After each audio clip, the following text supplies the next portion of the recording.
But I want to talk about what I've learned. There's two things that I've learned in the last year.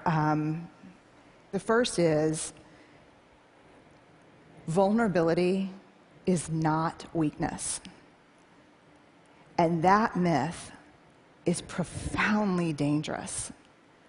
Let me ask you honestly, and I'll give you this warning. I'm trained as a therapist, so I can outweight you uncomfortably. So if you could just raise your hand, that would be awesome. How many of you, honestly, when you're thinking about doing something vulnerable or saying something vulnerable, think, God, vulnerability is weakness, this is weakness? How many of you think of vulnerability and weakness synonymously? The majority of people. Now let me ask you this question. This past week at TED, how many of you, when you saw vulnerability up here, thought it was pure courage? Vulnerability is not weakness. I define vulnerability as emotional risk, exposure, uncertainty. It fuels our daily lives. And I've come to the belief, this is my 12th year doing this research, that vulnerability is our most accurate measurement of courage. To be vulnerable, to let ourselves be seen, to be honest. One of the weird things that's happened is after the TED explosion, I got a lot of offers to speak all over the country. Everyone from schools and parent meetings to Fortune 500 companies. And so many of the calls went like this. Hey, Dr. Brown, we loved your TED Talk. We'd like you to come in and speak. We'd appreciate it if you wouldn't mention vulnerability or shame.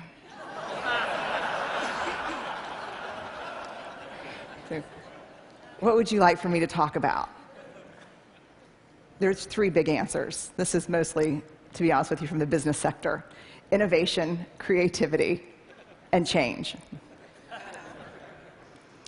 So let me go on the record and say, vulnerability is the birthplace of innovation, creativity, and change.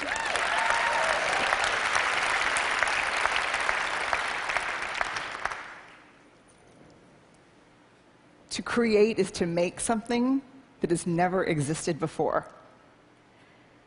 There's nothing more vulnerable than that. Adaptability to change is all about vulnerability. The second thing, in addition to really finally understanding the relationship between vulnerability and courage, the second thing I learned is this. We have to talk about shame. And I'm going to be really honest with you. When I became like a vulnerability researcher, and that became the focus because of the TED Talk, and I'm not kidding that. I'll give you an example. About 3 months ago, I was in a sporting goods store buying goggles and shin guards and all the things that parents buy at the sporting goods store. About from 100 feet away, this is what I hear. Vulnerability TED, vulnerability TED.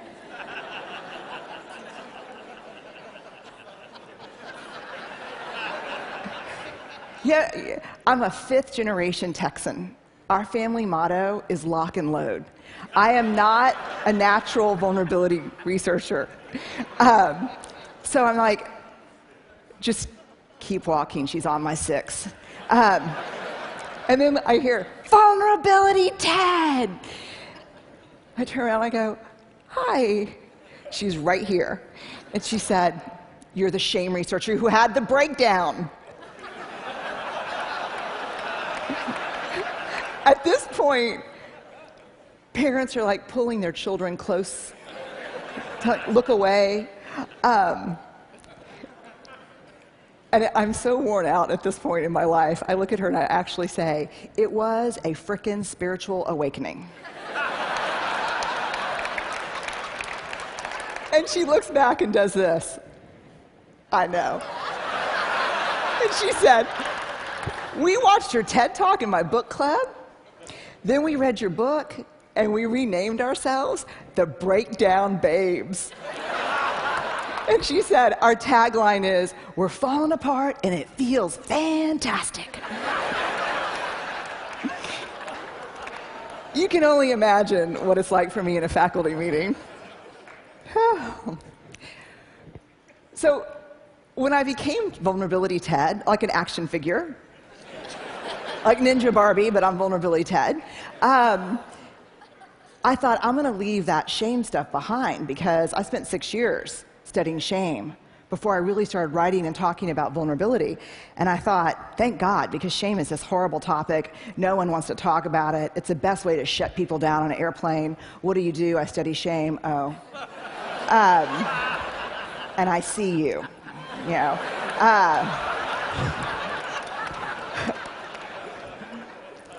But in surviving this last year, I was reminded of a cardinal rule, not a research rule, but a moral imperative from my upbringing. You gotta dance with the one who brung you. And I did not learn about vulnerability and courage and creativity and innovation from studying vulnerability. I learned about these things from studying shame. And so I want to walk you in to shame. Jungian analysts call shame the swampland of the soul. And we're going to walk in, and the purpose is not to walk in and, construct a home and live there. It is to put on some galoshes and walk through and find our way around. Here's why.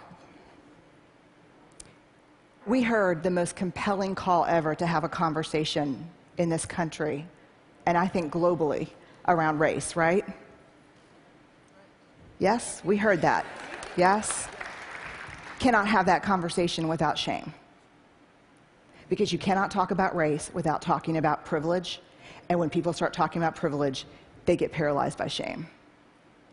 We heard a brilliant, simple solution to not killing people in surgery, which is have a checklist.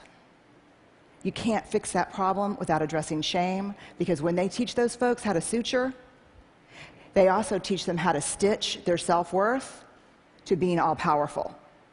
And all-powerful folks don't need checklists. And I had to write down the name of this TED Fellow so I didn't mess it up here. Mishkin Ingawale. I hope I did right by you. I saw the TED Fellows my first day here, and he got up and he explained how he was driven to create some technology to help test for anemia because people were dying unnecessarily. And he said, I saw this need, so you know what I did? I made it.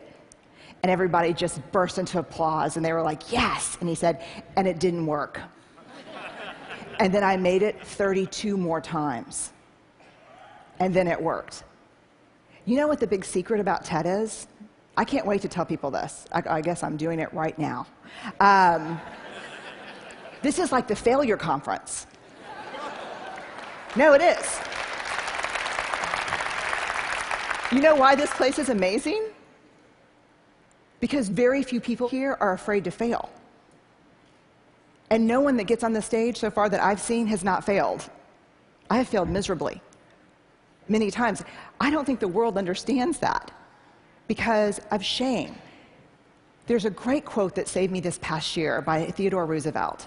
A lot of people refer to it as the man in the arena quote. And it goes like this: it is not the critic who counts. It is not the man who sits and points out how the doer of deeds could have done things better and how he falls and stumbles. The credit goes to the man in the arena, whose face is marred with dust and blood and sweat. But when he's in the arena, at best, he wins, and at worst, he loses. But when he fails, when he loses, he does so daring greatly. And that's what this conference to me is about. That's what life is about daring greatly, about being in the arena.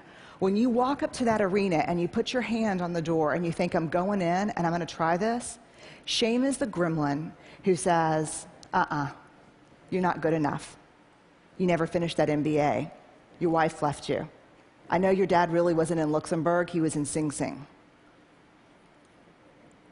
I know those things that happened to you growing up. I know you don't think that you're pretty enough or smart enough or talented enough or powerful enough. I know your dad never paid attention even when you made CFO. Shame is that thing. And then if we can quiet it down and walk in and say, I'm going to do this, we look up and the critic that we see pointing and laughing, 99% of the time is who? Us. Shame drives two big tapes, never good enough, and if you can talk it out of that one, who do you think you are? The thing to understand about shame is it's not guilt. Shame is a focus on self, guilt is a focus on behavior. Shame is I am bad, guilt is I did something bad. How many of you, if you did something that was hurtful to me, would be willing to say, I'm sorry, I made a mistake? How many of you would be willing to say that? Guilt, I'm sorry, I made a mistake. Shame, I'm sorry, I am a mistake. There is a huge difference between shame and guilt. And here's what you need to know. Shame is highly, highly correlated with addiction, depression, violence, aggression, bullying, suicide, eating disorders. And here's what you even need to know more. Guilt, inversely correlated with those things. The ability to hold something we've done or failed to do up against who we want to be is incredibly adaptive. It's uncomfortable, but it's adaptive. The other thing you need to know about shame is it's absolutely organized by gender. If shame washes over me and washes over Chris, it's going to feel the same.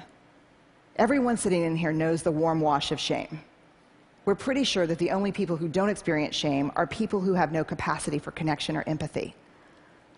Which means, yes, I have a little shame, no, I'm a sociopath. So I would opt for yes, you have a little shame. Shame feels the same for men and women, but it's organized by gender.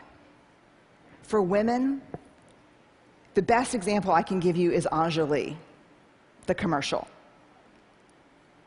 I can put the wash on the line, pack the lunches, hand out the kisses, and be work at 5 to 9.